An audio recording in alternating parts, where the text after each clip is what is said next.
Assalamualaikum warahmatullahi wabarakatuh. Kami dari kelompok 13 akan membahas mengenai tes kompetensi kebahasaan yang beranggotakan Dea Cahyanti Rizky sebagai pemateri pertama, Yeni Mariati sebagai pemateri kedua, dan Ramaida sebagai pemateri ketiga.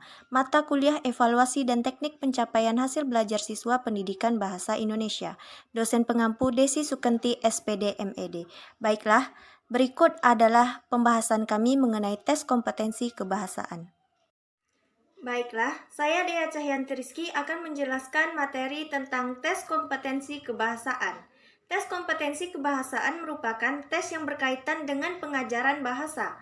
Artinya, tes kebahasaan dimaksudkan untuk mengukur kemampuan komunikatif peserta didik. Kegiatan tes sangat diperlukan dalam pengajaran bahasa karena berdasarkan informasi tes itulah dapat dilakukan penilaian secara objektif, khususnya terhadap hasil belajar peserta didik.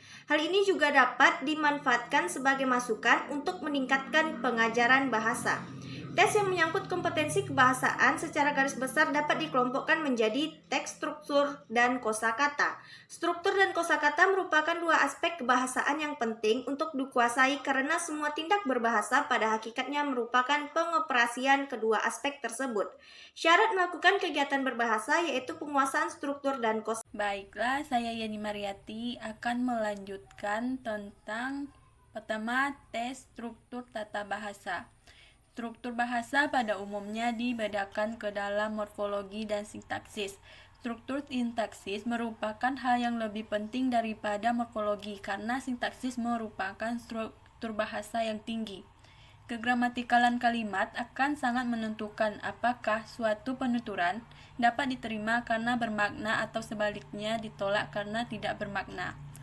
Pertama, bahan tes struktur.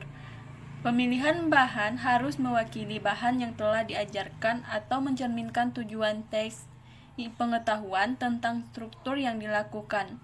Pemilihan bahan struktur yang akan diujikan di sekolah hendaklah dilakukan dengan mempertimbangkan hal-hal sebagai berikut. Pertama, tingkat dan jenis sekolah. Kedua, kurikulum dan buku teks. Ketiga, tujuan tes. Yang keempat, status bahasa yang diajarkan. Yang kedua, pembuatan teks struktur. Pertama, tes struktur dalam teks dan tanpa teks. Soal teks struktur, baik bentuk morfologi maupun struktur kalimat, sebaliknya berada konteks kalimat dan tidak berdiri sendiri bersifat diskret.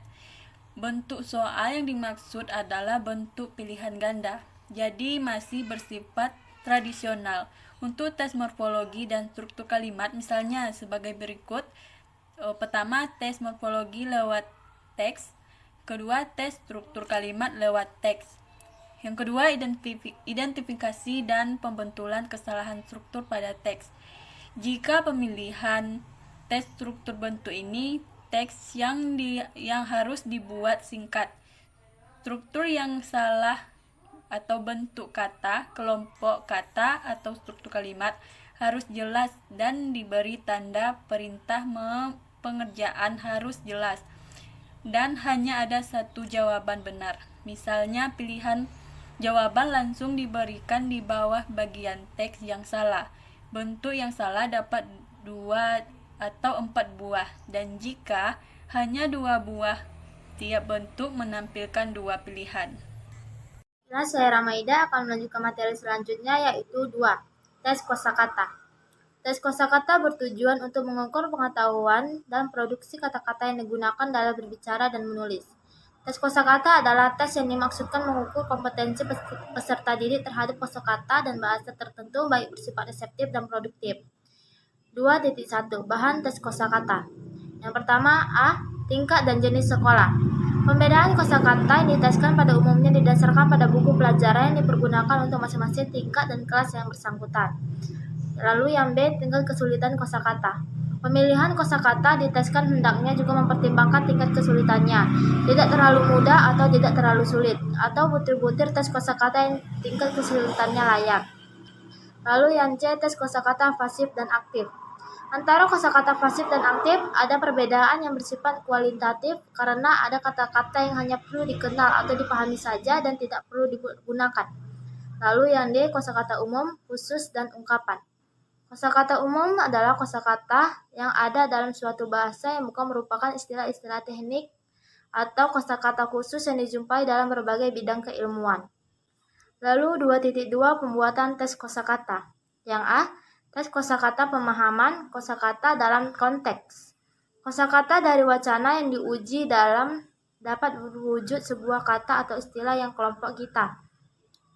Lalu yang B, tes penempatan kosakata dalam konteks, yaitu tes penempatan kosakata dalam tes atau konteks tertentu, walau tidak terlalu tinggi levelnya dapat dikategorikan sebagai tes produktif, yaitu dipergunakan kosakata dalam alat atau untuk tujuan komunikasi. Lalu yang C, identifikasi dan pembetulan kesalahan kosakata dalam teks. Untuk dapat mengerjakan tes kosakata bentuk ini, peserta didik dituntut untuk melakukan analisis wacana tempat kata tersebut digunakan. Bahan yang diteskan dapat berupa penggunaan kata secara cermat dalam suatu wacana. Kesimpulan, tes kompetensi kebahasaan merupakan tes yang berkaitan dengan pengajaran bahasa. Artinya, tes kebahasaan dimaksudkan untuk mengukur kemampuan komunikatif peserta didik. Struktur bahasa pada umumnya dibedakan ke dalam morfologi dan sintaksis. Struktur sintaksis merupakan hal yang lebih penting daripada morfologi karena sintaksis merupakan struktur bahasa yang tinggi. Kegramatikalan kalimat akan sangat menentukan apakah suatu penuturan dapat diterima karena bermakna atau sebaliknya, ditolak karena tidak bermakna. Tes kosakata adalah tes yang dimaksudkan mengukur kompetensi peserta didik terhadap kosakata dalam bahasa tertentu, baik yang bersifat reseptif maupun produktif. Sekian pembahasan dari kami kelompok 13 tentang tes kompetensi kebahasaan. Lebih dan kurang kami mohon maaf. Akhir kata, Assalamualaikum warahmatullahi wabarakatuh.